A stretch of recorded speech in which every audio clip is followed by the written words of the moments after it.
Praise the lord. నా ప్రియమైన సహోదరి సహోదరులారా, ప్రభు అయిన యేసుక్రీస్తు నామంలో మీకు అందరికీ నా యొక్క హృదయపూర్వక వందనాలు తెలియజేస్తూ ఉన్నాను. నా ఆరోగ్యం కొరకు, నా పరిచర్య కొరకు, నా కుటుంబం కొరకు ప్రార్థన చేస్తూ ఉన్న ప్రతి ఒక్కరికి నా యొక్క హృదయపూర్వక వందనాలు తెలియజేస్తూ ఉన్నాను. గత నెల రోజులుగా అనారోగ్యంతో హాస్పిటల్ చుట్టూ తిరుగుతూ ఉన్న విషయం మీకు అందరికీ తెలుసు. ప్రభు అయిన యేసుక్రీస్తు నామంలో నా ఆరోగ్యం కొరకు ప్రార్థన చేస్తూ వచ్చిన ప్రతి ఒక్కరికి నా యొక్క హృదయపూర్వక వందనాలు తెలియజేస్తూ ఉన్నాను. ఇంకా ఈ తల దగ్గర ఉన్న ఈ మెడలో ఉన్న ఎముకలు పడుకొని మెడ ఎముక పైన బరువు పడి ఈ ఎముక అంతా అరిగిపోవడం జరుగుతూ వచ్చింది. ఆ తలకు కరెంట్ షాక్ కొట్టడం వల్ల తలలో ఉన్న ఎముక అలాగే నరాలు కూడా అరిగిపోయాయని చెప్పి డాక్టర్ న్యూరో సర్జన్ చెప్పడం జరుగుతూ వచ్చింది. దానివల్లే నాకు అప్పుడప్పుడు ఫిట్స్ వస్తూ ఉన్నాయి. ఇప్పుడైతే భయంకరంగా కళ్ళు తిరుగుతూ ఉన్నాయి, తల తిరుగుతూ ఉంది, నరాలల్లో వీక్ అయిపోయి బలహీనమైపోయి ఎంతో తీవ్రంగా అనారోగ్యంతో ఇబ్బంది పడుతూ వచ్చాను. అలాగే ఈ కడుపు నొప్పితో గాల్బ్లాడర్ స్టోన్స్ వల్ల చాలా తీవ్రమైన ఇబ్బంది పడుతూ ఉన్నాను.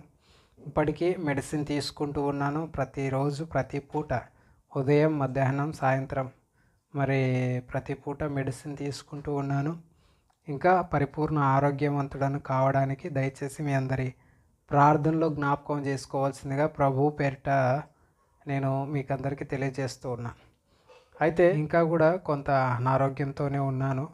అయినప్పటికీ ఈరోజు దేవుని చేత ప్రేరేపింపబడిన వాడనై ముందుకు వస్తూ ఉన్నాను. అదేంటంటే ఒక చిన్న ప్రాముఖ్యమైన విషయాన్ని ఈరోజు నేను మీ ముందుకు తీసుకురావాలని ఆశపడుతూ ఉన్నాను. అదేంటంటే కీర్తనకారుడైన దావీదు, భక్తుడైన దావీదు తను రాసిన 40వ కీర్తనలో అలాగే 70వ కీర్తన 5వ వచనంలో, 40వ కీర్తన 17వ వచనంలో నేను శ్రమల పాలై దీనుడనైతిని అని అంటూ ఉన్నాడు. భక్తుడైన దావీదు శ్రమల్లో దీనుడవుతూ వచ్చాడు. అలాగే అబ్రహాము కూడా తనకొచ్చిన శ్రమ, తనకొచ్చిన కష్టం, తనకొచ్చిన ఇబ్బందులు దీనుడవుతూ వచ్చాడు. అసలు దీనుడు అంటే ఏంటి అని మనం ఒక్కసారి ఆలోచన చేసినట్లయితే, దీనుడు అని అంటే బయటికి ఏదో గజగజ వణికిపోతూ చెప్పిన మాటల్లా అంగీకరిస్తున్నట్టు నటించడం కాదు దీనుడంటే. దీనుడు అనంటే దేవుని మాటకు విధేయతను చూపించడం. దీనుడు అనంటే దేవుని మాటకు విధేయతను చూపించడం, పరిపూర్ణంగా దేవుని చిత్తానికి దాసోహం వహించడం. దీనుడు అంటే ఏంటి? దేవుని చిత్తానికి, దేవుని మాటకు విధేయత చూపించడం దీనుడు అంటే.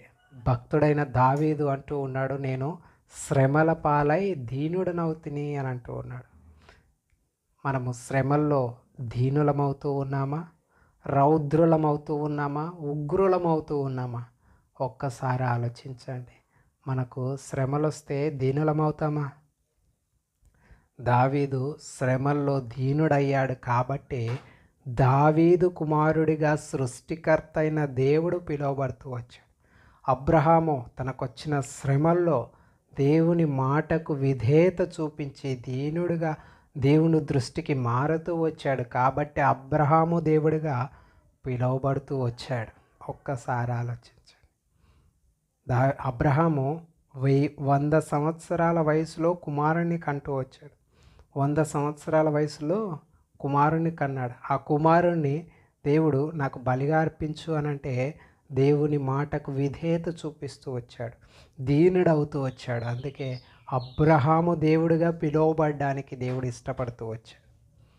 దావీదు ఎన్నో శ్రమలు, ఎన్నో కష్టాలు దేవుని నిమిత్తమై అనుభవిస్తూ వచ్చాడు. శ్రమల్లో దేవునికి విధేయత చూపిస్తూ వచ్చాడు, దేవుని మాటకు లోబడి జీవించడం నేర్చుకున్నాడు. అందుకే దేవుడు దావీదు కుమారుడిగా పిలువబడడానికి ఇష్టపడుతూ వచ్చాడు. ఈరోజు ఈ నా మాటలు వింటున్న ప్రియ సహోదరి, ప్రియ సహోదరుడా, దేవుని కుమారుడవుగా, దేవుని కుమార్తెగా నీవు నేను పిలువబడాలి అనంటే శ్రమల్లో దీనులమవుతూ ఉన్నామా?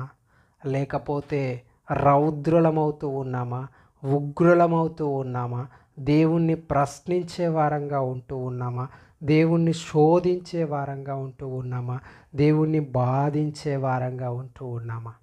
నాకేంటి ఇన్ని శ్రమలు, నాకే ఎందుకు ఇన్ని కష్టాలు, నాకే ఎందుకు ఇంత అనారోగ్యము, నాకే ఇన్ని ఆర్థిక సమస్యలు, నా కుటుంబంలోనే ఎందుకు ఇంత కలహాలు, నా కుటుంబంలోనే ఎందుకిన్ని సమస్యలు, నాకొక్కడికే ఎందుకిన్ని సమస్యలు అని చెప్పి దేవుణ్ణి ప్రశ్నిస్తూ ఉన్నామా?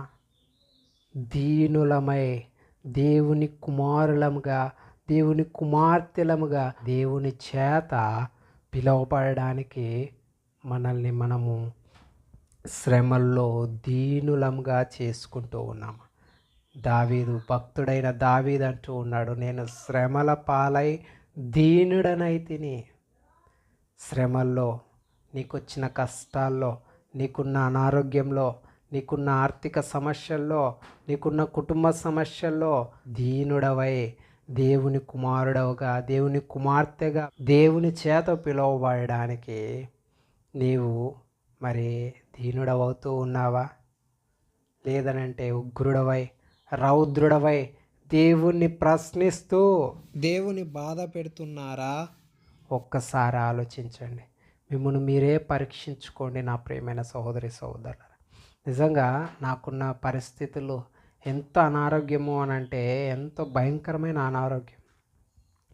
అసలు నేను మాట్లాడడానికి కూడా శక్తి లేదు. కళ్ళు తిరుగుతూ ఉన్నాయి, భయంకరంగా కళ్ళు తిరుగుతూ ఉన్నాయి. ట్యాబ్లెట్ వేసుకుంటే కానీ కొంచెం ఆరోగ్యంగా ఉండలేని పరిస్థితి. ఇలాంటి పరిస్థితుల్లో కూడా నాకు దేవుడిచ్చిన ఆయుష్ను, నాకు దేవుడిచ్చిన ఆరోగ్యాన్ని, నాకు దేవుడిచ్చిన అవకాశాన్ని, కొంతమందినైనా దేవుని పిల్లల్ని బలపరచడానికి మరి నేను ప్రయాసపడాలి అని చెప్పి ముందుకు అడుగు వేస్తూ ఉన్నాను. నా ప్రియమైన సహోదరి సహోదరుల, ఈరోజు నీ జీవితం ఎలా ఉంది? ఒక్కసారి పరీక్షించుకో.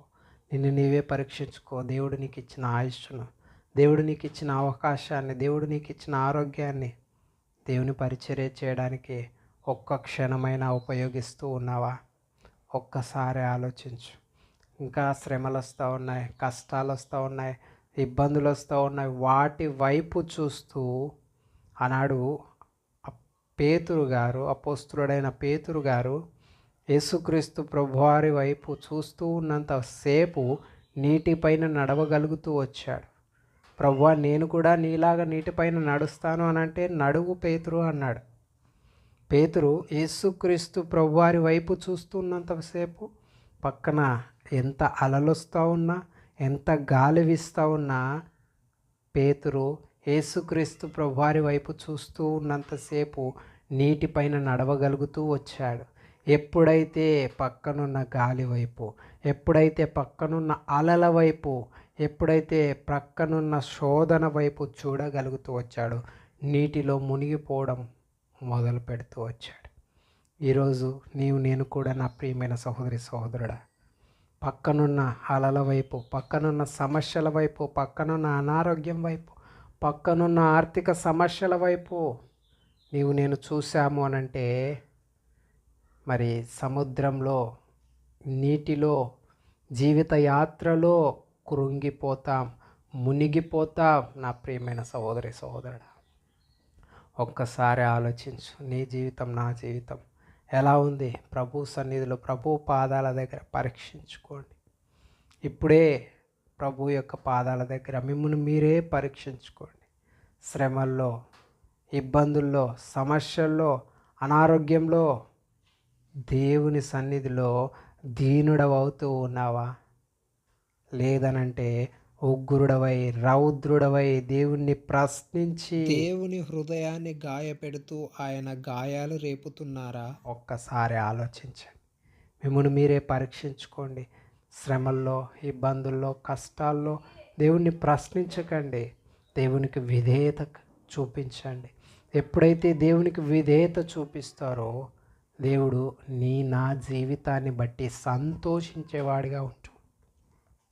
అబ్రహాము దేవునికి విధేయత చూపించిన దాన్ని బట్టి విశ్వాసులకు తండ్రిగా చేస్తూ వచ్చాడు అబ్రహామును. దావీదు దేవునికి విధేయత చూపించిన దాన్ని బట్టి దావీదు కుమారుడిగా యేసుక్రీస్తు ప్రభువారే పిలువబడడానికి ఇష్టపడుతూ వచ్చాడు. నేను దేవుని యొక్క సన్నిధిలో దేవుని మాటకు విధేయత చూపిస్తే, దీనులమై దేవుని సన్నిధిలో జీవిస్తే, మన కష్టాల్లో మన శ్రమల్లో దేవుని కుమారులంగా నన్ను దేవుడు ఈ లోకానికి ఒక ఉన్నతమైన స్థానంలో మరి నన్ను ఉంచడానికి, చూపించడానికి ఇష్టపడుతూ ఉన్నాడు. ఒక ఉన్నతమైన బహుమానం చేత నా జీవితాన్ని దేవుడు అలంకరించడానికి ఇష్టపడుతూ ఉన్నాడు. ఒక్కసారి ఆలోచించు. నీవే సరి చేసుకొని ప్రభు యొక్క సన్నిధిలో దీనుడవుగా, ప్రభు యొక్క సన్నిధిలో విధేయుడవుగా, ప్రభు యొక్క చిత్తాన్ని, ప్రభు యొక్క ఆజ్ఞను పాటించే విధేయుడుగా ఉండాలని చెప్పి మనస్ఫూర్తిగా కోరుకుంటూ సెలవు తీసుకుంటా ఉన్నాను. Praise the lord.